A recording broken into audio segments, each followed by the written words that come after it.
오늘 갈라디아서 1장 1절부터 11절까지 말씀을 통해서 사도 바울은 하나님의 자녀가 된 이 구체적인 권세와 이 은혜가 무엇인지에 대해서 오늘 본문을 통해서 말씀을 합니다.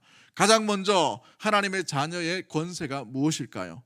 우리 하나님 아버지이기 때문에 우리는 언제든지 하나님 아버지를 우리의 입술로 부를 수가 있다는 사실이에요. 이것이 가장 큰 특권 가운데 있다는 거예요.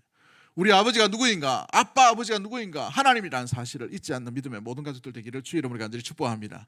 두 번째 우리가 기억해야 될 것들이 무엇입니까? 우리 하나님께 나아가는 하나님의 자녀는 기도하는 특권이 있다는 것이죠. 여러분, 아무나 기도할 수 있는 것이 아니라 자녀로서 아버지께 간구하는 거예요. 아버지께 아뢰는 것이죠. 아들과 자녀의 소리를 귀를 기울이는 것이 바로 하나님 아버지인 줄 믿습니다.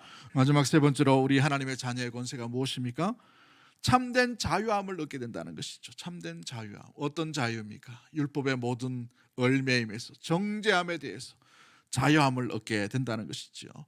율법의 정죄함과 이 죄의 결과로 말미암아 우리에게 온 것이 무엇입니까? 사망이라는 것이죠. 사망, 죽음이라는 것입니다. 사람은 누구나 이 죽음 앞에 두려워할 수밖에 없습니다. 공포 가운데 있을 수밖에 없어요. 그런데 죽음이 끝이라고 생각되는 세상 사람들과 다르게 우리 믿음의 성도는 죽음이 새로운 영원한 삶의 시작임을 믿는 믿음의 모든 가족들 되기를 주의 이름으로 간절히 축복합니다. 그러기에 이 죽음이라는 관문도 죄의 결과도 사망의 이 모든 이 정죄함도 그 속에서 우리 믿음의 하나님의 자녀는 해방되었다는 사실이에요. 해방되었다. 우리는 하나님 나라의 우주의 비밀을 알고 간직하고 붙들고 유업으로 이어받은 하나님의 자녀인 줄 믿습니다. 그렇다면 이 하나님의 놀라운 이 하나님 나라의 이 유업을 받은 자가 이 땅 가운데 보여지는 이것들로 인하여 우리 마음이 기쁘거나 낭망하거나 즐거워하거나 슬퍼하거나 할 필요가 있다 없다고요? 없다는 것을 보게 됩니다. 우리는 하나님의 자녀이기 때문에 그럴 수 있죠.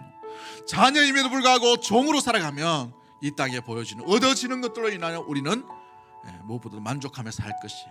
그러나 하나님의 자녀는 그것이 아니에요. 아버지의 모든 것을 다 유업으로 물려받을 것을 알기에 아버지의 마음, 아버지의 뜻, 아버지와 함께 동행하는 그 모습, 그 마음 가운데에서 주와 함께 동행하는 아버지의 기쁨으로 살아가는 존재로 나아가게 되는 것입니다.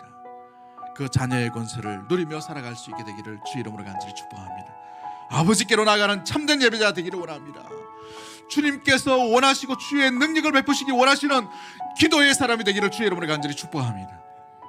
또한 무엇보다도 우리의 삶 가운데 어떤 것도 두려움도 어떤 상실도 아픔 가운데 얽매이지 말고 하늘의 유업을 받은 참된 자유자, 참된 하나님의 자녀로서 하나님의 나라를 유업으로 이어받은 자녀의 권세를 누리며 살아가는 우리 사랑하는 주의 백성들 다 되기를 주의 이름으로 간절히 축복합니다.